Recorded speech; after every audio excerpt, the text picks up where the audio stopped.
आओ यार, अपनी पैंट की जेब में हाथ डाल के एडजस्टमेंट करना बंद करो और शुरू करते हैं बिना किसी बकचोदी। সংসারের জন্য না, সহবাসের জন্য পারফেক্ট। অতি লোভে তাতি নষ্ট, অর্থের লোভে কত নষ্ট।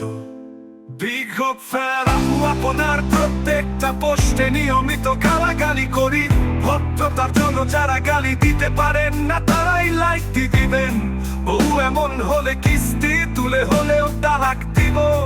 চিনালে করে কি তা সহবাসের জন্য, বিয়ের জন্য নয়। হারিয়ে যাব নেশার শহরে, তবুও নুনু দিব না করবে শ্বাস আমাতে। ফিতে দেখতে পাচ্ছি এটাই অনেক, ছুটতে হলে তো টাকা লাগবে। আমার মনে হয় শাকিব খান এখনো দেখে নাই, দেখলে খাইয়া দিত এতদিনে ধন্যবাদ।